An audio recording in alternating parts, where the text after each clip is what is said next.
nekizikiza. Naye Mukama Katonda asaba buli muntu ali wano amuwe ekisa, agolokoke, amanye nti alina obuvunaanyizibwa bw'okusaasaanya ekigambo kya Katonda. Katonda agenda kuwa bizinesi, naye nga bizinesi gyakuwadde yakufuna ssente, essente zizimbe obwakabaka bwa Katonda.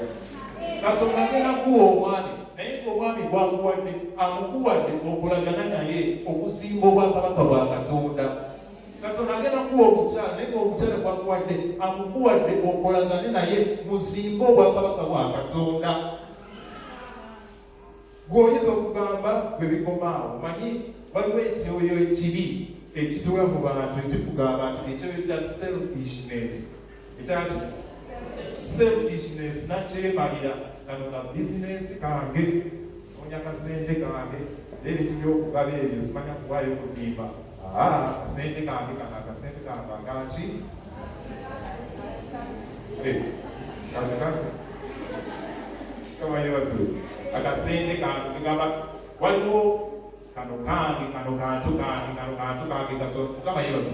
Katonda ayagala kuwa bizinesi ensonga lwaki abamu tusaba ne tutaweebwa, kubanga tewali kwolesebwa kunene kusingawo kantu kange. Katonda ayagala kuwa bizinesi egenda okukyusa ensi n'ekitundu ky'emagere kyonna, kubanga ye gwakikiridde obwakabaka. Nammwe abaana abato abasoma, bw'ogenda ku ssomero okusoma, manya nti osomera Mukama Katonda. Osomera ani? Mukama Katonda. Bw'ogenda mu ssomero tambuza ekigambo, buulira enjiri, buulira enjiri, buulira enjiri. Banga omuntu gw'ogamba Yesu, banga omuntu gw'otegeeza Katonda. Haleluya. Lwaki enzikiza ekwase mu nsi, naye ffe musana ogw'ensi tulina okwaka. Haleluya. Kama yebazi. So, nyina kumaliriza weti. Bayibuli egamba Zabbuli sura ey'ekinaana mu ebiri. Bayibuli egamba weti. Bayibuli egamba tandika n'olunyiriri olusooka. Katonda ayimirira mu kibiina kya Katonda. Asala emisango mu bakatonda. Asala emisango mu baki? Mu bakatonda. Era Bayibuli egamba olunyiriri olw'omukaaga ayogera nti muli bakatonda, era mwenna muli baana b'oyo ali waggulu ennyo. Ayogera nti muli baani? Muli bakatonda. Muli baani? Si bakatonda, muli bakatonda. Yolusooka egamba you are gods, muli bakatonda. Haleluya. Gamba nti muli bakatonda. Bayibuli bw'etyo bw'egamba muli bakatonda. Ne Bayibuli egamba nnyolo omusanvu, era munaavanga ng'abantu, gamba nti kitalo, era munaavanga ng'omu balangira. Lwaki? Kubanga abamu tebamanyi kiki kye bali, naye tuli bakatonda. Kyenjagala ove wano ng'otegedde nti Katonda atuula munda mukwe, wazaalibwa Katonda.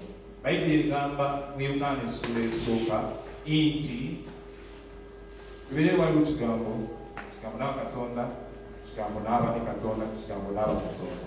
Bayibuli egamba Yokaana essula esooka 12, naye bonna abaamusembeza yalawa obuyinza okufuuka abaana ba Katonda, be bakkiriza erinnya lye, abataazaalibwa mu ssaayi newankubadde okwagala kw'omubiri newankubadde okwagala kw'omuntu, naye abaazaalibwa Katonda.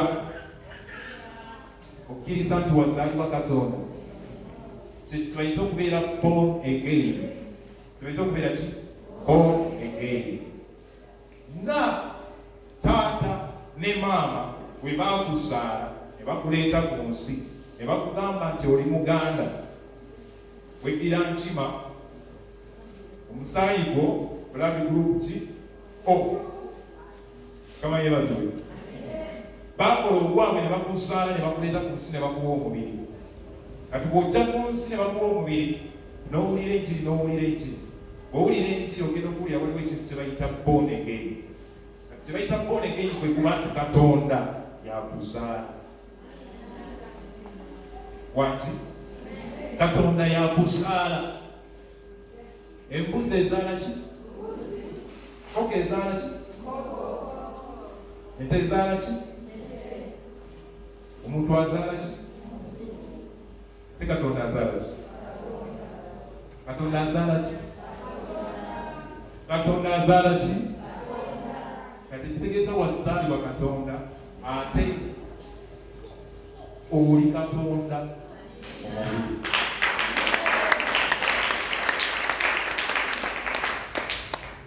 Oli Katonda omubiri.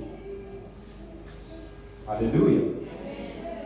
Katonda yasiima akuwa omubiri ogulina ennyindo entono, akuwa eriiso eriddugavu weddeyo. Katonda yasiima akuwa omubiri ogwa kkala eyo omweru. Kati nze Katonda yasiima akuwa omubiri omutonotono nga muwanvu. Gamba nti kusiimidde yingira awo. Haleluya. Nawe Katonda yasiima nakuwa omubiri omuddugavu. Nekyo teweekuma mubiri kuloga ttayo banze obumpi buntawaana. Katonda yasiima akuwa omubiri ogwo. Oli Katonda atudde mu mubiri ogwo. Haleluya. Njagala ove mu kanisa wano ng'otegedde ki ky'oli. Oli Katonda otudde mu mubiri, oyina emmeeme.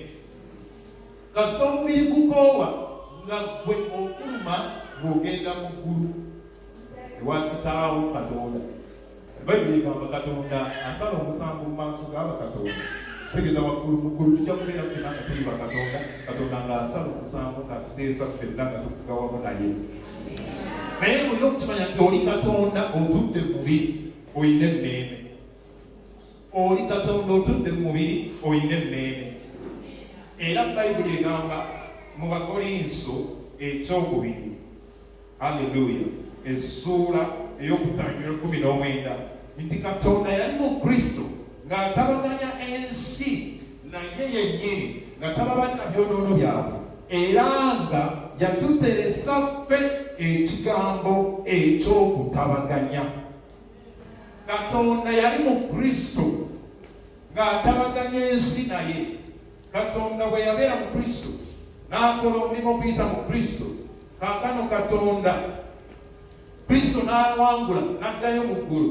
Kaakano Katonda takyali mu Kristo, Katonda atudde mu ggwe, ayagala otabaganye ensi wamu naye. Tuli bakatonda, tulina obuvunaanyizibwa okutabaganya ensi, okugizaayo eri Katonda, okutabaganya abantu abali ku nsi, okubazzaayo eri Katonda. Mukama mulungi, y'ensonga lwaki omuntu yenna bw'aba asazeewo ne yeewaayo eri Katonda n'agamba okuva olunaku olwaleero ntegedde nti ndi Katonda kantwale obuvunaanyizibwa obw'okutabaganya ensi ne Katonda. Bayibuli egamba n'ebintu bino ebirala byonna bye tusaba bijja kutongerwako, bijja kutongerwako, bijja kutongerwako. Abooluganda, Setaani atusibye nnyo amaaso ne tutunuulira nnyo ebintu by'ensi. Omuntu amala overnight namba ng'asaba Mukama amuwe omwami, naye nga tasobola kumala eddakiika 3 ng'asabira abatamiivu okulokoka, nga tasobola okumala eddakiika 3, eddakiika 5 ng'asabira abatuuze b'embagere okulokoka okudda eri omusana. Lwaki? Setaani atulimbye nnyo ne tutunuulira okwegomba okw'ensi, ne twagala nnyo ebintu by'ensi, ne twerabira ki kye tuli. Kyokka ng'emyaka gigenda, Katonda atudde munda mu ffe. Ekiseera kigenda kutuuka mu mubiri gukooye, bakuteeke mu ntaana ove mu mubiri oddeyo eri Katonda. Katonda akutunuulira agambe ku nsi wakola ki? Tinali nkusaba mwami naye walwawo okumumpa. Katonda agambe weerabira nti ndi Katonda natuula munda mu ggwe, nakuwa obuvunaanyizibwa okutabaganya ensi nange. Lwaki abalokole tetugolokoka abooluganda ne tufuna omutima gwa Katonda waffe, ne tukaabirira Mukama Katonda waffe ku lw'ensi eno etudde mu kisikiza? Abooluganda, tugolokoke. Balokole bannange, tugolokoke. Bannange, tunoonye Mukama Katonda ku lw'ensi eno. Abantu batudde mu kisikiza, abantu bali kulya bisiyaga, abantu bali kwetunda, abantu bali kunywa mwenge, abantu bali kuba butayimbwa, abantu bali kubba, abantu bali mu kizikiza ekitenkanika, abantu bali kwetuga, abantu bali kukola ebikolwa ebyobuseegu, abantu bali kwekuba ebifaananyi ebyobwereere nga babikuba ku Facebook babiteeka wonna. Naye ffe ekyo tekirina kyengeri gye kitukosaamu, tekituluma yadde mu ngeri yonna. Era tusigala tusaba byaffe tukyalina selfishness munda muffe, aboluganda tugolokoke.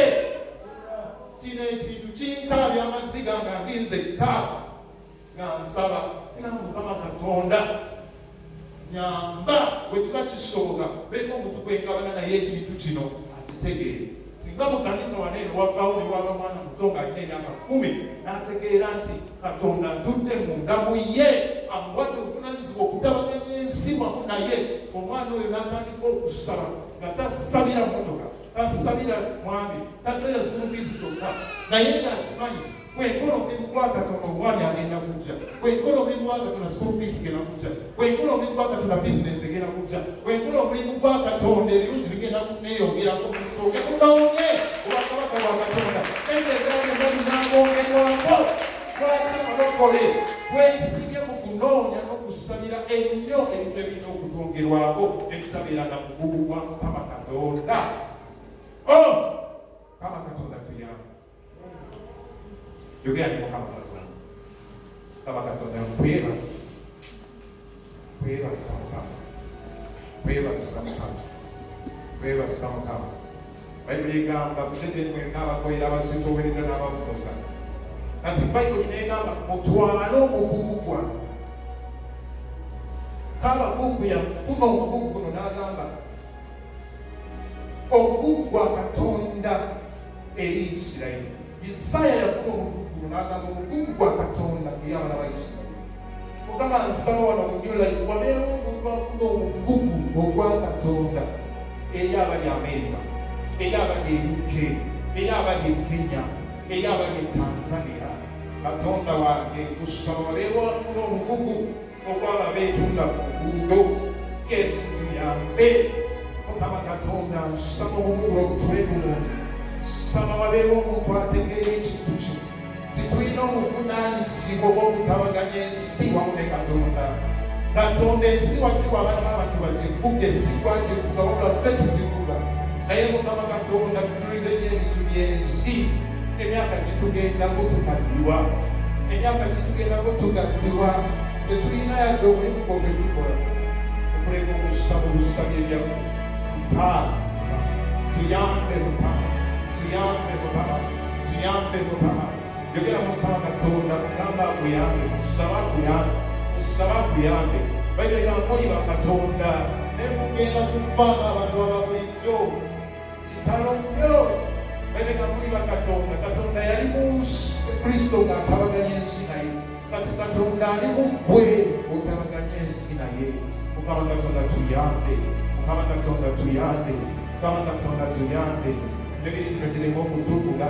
Tuyambe Mukama, tuyambe Kabaka, tuyambe Yesu, tuyambe Kabaka, tuyambe Yesu, tuyambe Kabaka, tuyambe Yesu, tuyambe Kabaka, tuyambe Yesu.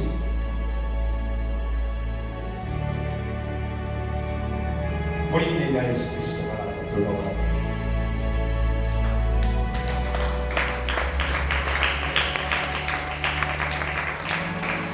Katwaniza omusumba mu linnya lya Yesu. Bakagalo, bakagalo, bakagalo, bakagalo, bakagalo.